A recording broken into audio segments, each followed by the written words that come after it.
আসসালামু আলাইকুম রহমতুল্লাহ বরকাতুহ। সম্মানিত দর্শক শ্রোতা, আমি আসছিলাম ফেনীতে, ফেনী ছাগলনাইয়ার পৌরসভার 3 নম্বর ওয়ার্ড।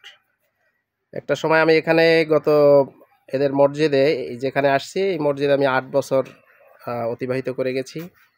অন্য আরেকটা মসজিদে আমি 7 বছর ছিলাম। সব মিলাই আপনারা জানেন অনেকেই, আমি 15 বছর ছাগলনাইয়াতে ছিলাম, 2টা মসজিদে।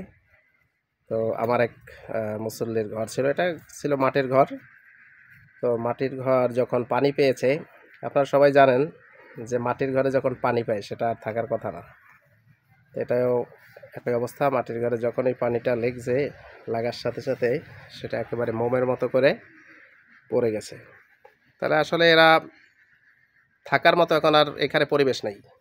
আপনার থাকার মতো পরিবেশ কি আছে এখানে? মানে আপনারা কতদিন পানিবন্দী ছিল এটা? 5-6 দিন হবে। হ্যাঁ দর্শক, 5-6 দিন যাবত এরা পানিবন্দী ছিল।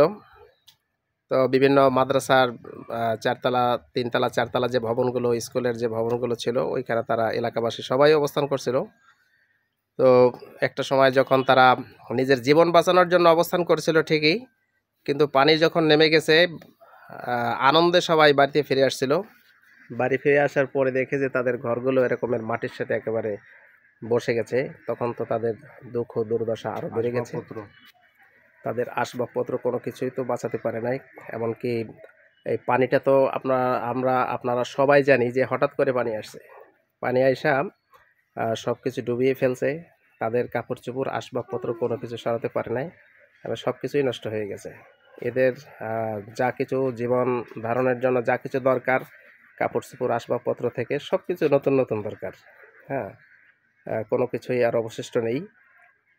তো এই হলো অবস্থা। আসলে আমি যখন ফেনী থেকে আসছিলাম, ফেনীর আমার সিএনজির ভিতরে কয়েকজন বোন ছিল, তাদের কিছু হৃদয় বিদারক ঘটনা বলছিল।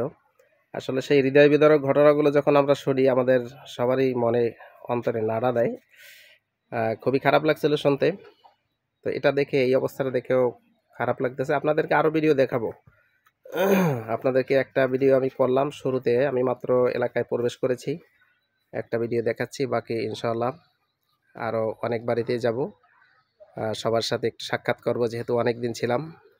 তো এই ঘরটা যেমনি দেখাইলাম, অন্য অন্য যারা ক্ষতিগ্রস্ত সকলকে দেখাবো। আমার সাথে আছে আমাদের সজীব স্যার আছে। এই ভাইটা হলো, আমি যে মসজিদে ছিলাম, তো মসজিদের ক্যাশিয়ার সাহেব, ওনাকে একটু দেখাইলাম। আর ভাই আছে, আমাদের লিটন ভাই আছে। এলো অবস্থা। তো ঠিক আছে, সবাই ভালো থাকবেন। আল্লাহ হাফেজ। আসসালামু আলাইকুম রহমতুল্লাহি ওয়া বারাকাতুহু।